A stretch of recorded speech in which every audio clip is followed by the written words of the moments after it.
Get ready. 68 books, 7 rounds, 4 brackets, 1 champion, and 1 out-of-shape referee. It's Book March Madness.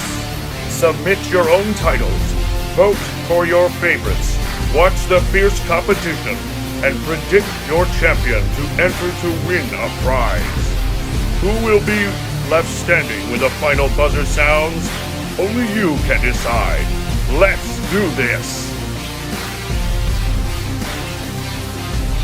Hello everyone and welcome back to Book March Madness. It is time to find out the results of the second round so that we know which books are going up against which other titles for the Sweet 16. I always think that the Sweet 16 is one of the most controversial because it is really down to the nitty-gritty, and we eliminate a lot of people's favorites given from what happened last year. It's just kind of the turning point of everyone's brackets that they put together are completely destroyed, or it's sort of a last-ditch effort for a lot of people's lesser-known favorites, and a lot of people got heated last time. So it is, time to get down to sort of brass tacks of which ones genuinely are your favorite, because now there's less option for you to root for. But before we get into which books go up against which, before we get into reordering everything on the Board of Madness, I want to take some time to talk about the prize that is given out at the end of Book March Madness. I have been very lucky over the past several years to have built some relationships with some very creative people, particularly bookish creative people. And I have been, like I said, very fortunate to be able to partner with some of them and support their small business in partnership with Book March Madness prizes. So if you don't know, when we get to the championship round, when you vote, you also have a chance to correctly predict the winning title of Book March Madness. And the people who guessed correctly will be entered into a random drawing, and the person who is selected from that random drawing will receive a prize. Now, what is in that prize? Good question.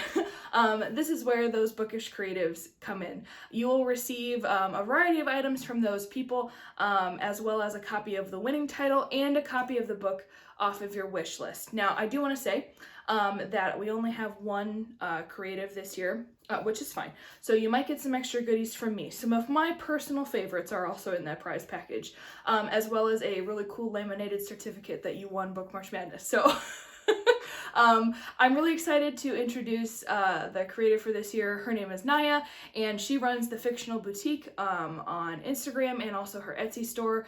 It is so cool. She has so much variety in her store. She has book cozies, bookmarks, candles, perfume, stickers, there's so much, mugs, t-shirts, and all of it is super cute and bookish related. She's got that villain spice if you're looking for that in your bookish merchandise. I just ordered a candle from her called I Love the Villain, and the scent of it is already, I haven't even smelled it and I'm already very excited. I've included a video of her Instagram feed. Please go check her out. All of her information will be linked down below, as well as her Etsy store, so go support her. But yes, the person who correctly predicts the winner will receive a prize containing some of the amazing stuff that's in her store, and she's great. I love her a lot and love her store a lot. So anyway, that's a little bit of insight into what's going to be happening in the prize world of Book March Madness. So we've delayed the inevitable.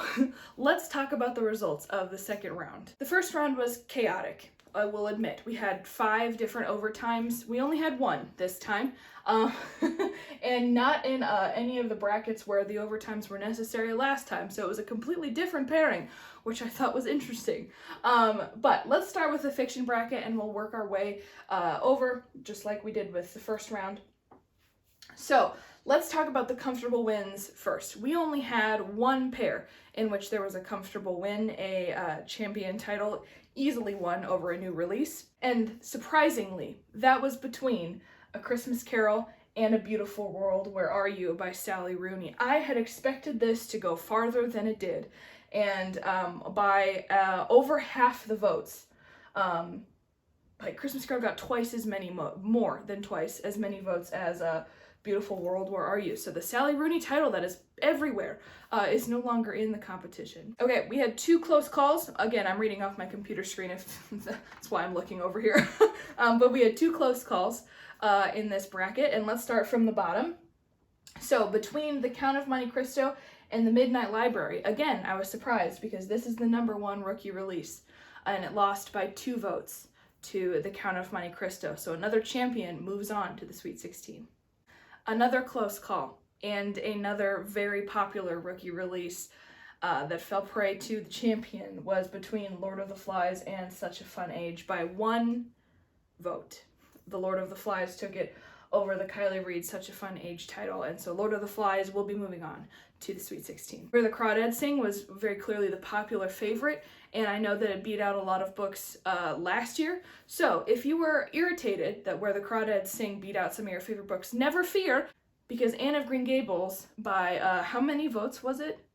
3 votes beat Where the Crawdads Sing. It was neck and neck for so long between those two. But the most voted for title of the last round did beat one of the more popular newer releases. So unfortunately, Delia Owens is no longer in the competition.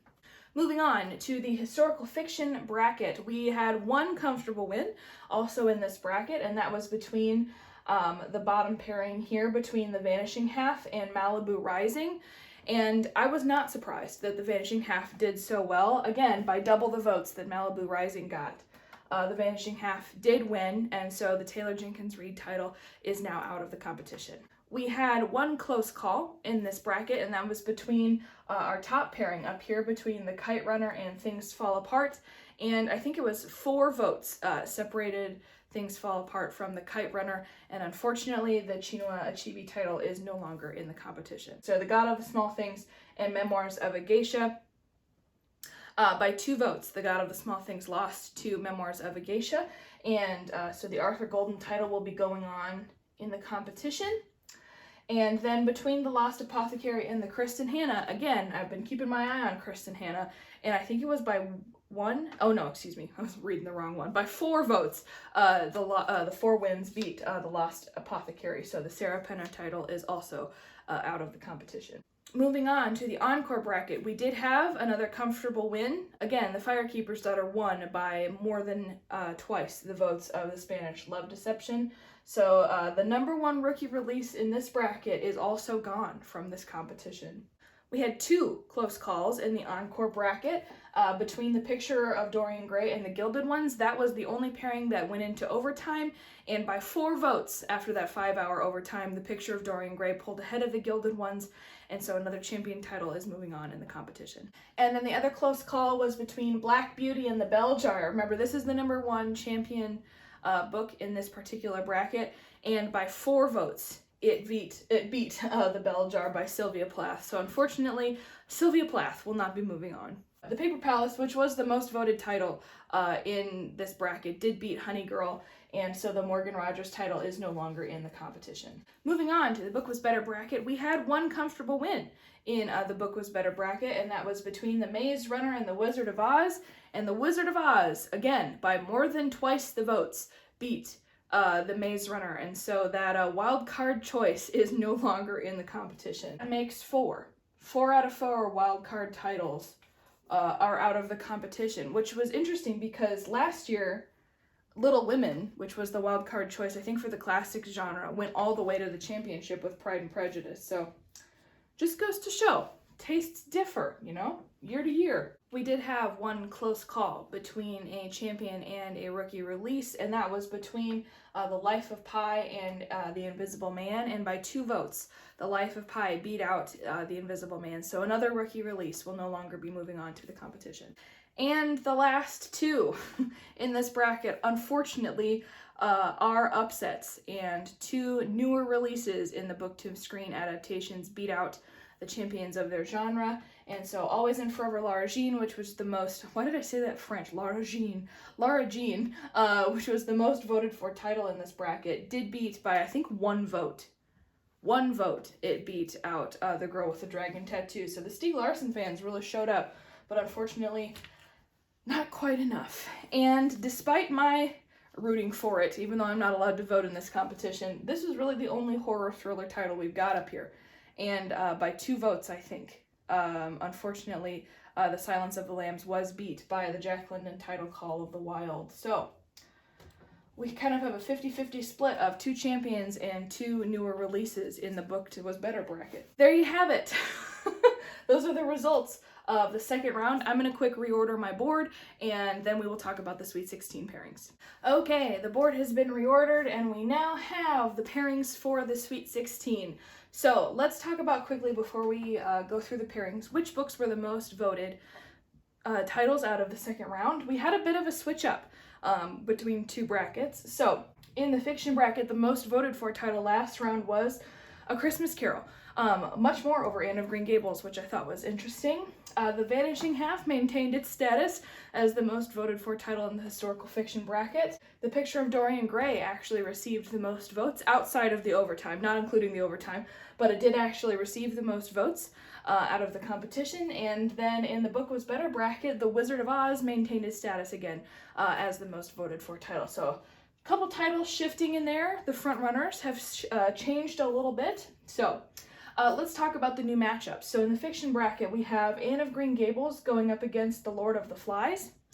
And we have The Christmas Carol going up against Count of Monte Cristo. So interesting to note that unfortunately we don't have any rookie representation from the fiction bracket going into the Sweet 16.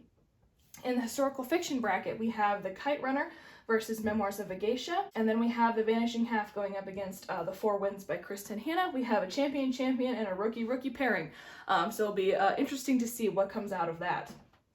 In the encore bracket, we have Black Beauty going up against The Paper Palace, and we have The Picture of Dorian Gray versus The Firekeeper's Daughter. We actually have a good champion rookie matchups in this particular bracket. So 2 champion titles taking on 2 rookie titles. It will be curious to see which one of those wins. And then in the Book Was Better bracket, we have The Wizard of Oz going up against The Call of the Wild, and we have Always and Forever Laura Jean going up against The Life of Pi. Again, a champion going up against a rookie, so it'll be interesting to see what happens there. I don't know if I have any particular matchups that I'm going to watch. Obviously, it will be interesting to see which champions emerge. I've read 50% of those, so in the historical fiction bracket, this is probably the pairing that I'm most interested in. Will the most voted for beat the Kristen Hanna, which has kind of subtly crept up at this point in the competition. I am watching this pairing, I think, in Encore, because The Picture of Dorian Gray has done surprisingly well against rookie releases, but this is a pretty popular one and people consistently vote for that one, so I am curious to see what happens. And here I'm just, I don't know, I don't really have a preference in this particular setup, so I'll just be curious to see what happens. What are your guys' opinions? So that's the Sweet 16. Just like every other video, you have 36 hours to vote for your favorites to decide the outcome of this competition and which will be going on into the Elite 8. I do want to do a little bit of a plug because when we do the Elite 8 video, which will be on the 24th, those 8 books will become my April TBR. So if you are interested in celebrating the champion literature in this competition with me, we'll talk more about that in the video for the Elite 8, but I am looking forward to which books are going to decide what I read in the month of April. So vote for your favorites, though. Don't vote based on what you think I want to read. I will read whatever is in this competition, so vote for your favorites. And yes, that's it. Again, a huge thank you to Naya and the Fictional Boutique for supplying the prizes for, or part of the prizes for the Book March Madness competition, and I will keep you posted on when those arrive and more information regarding the voting for the championship round and how you can win the prize. So again, big thanks to Naya. I can't wait for you guys to see her work, and I will see you on the 24th with the Elite 8.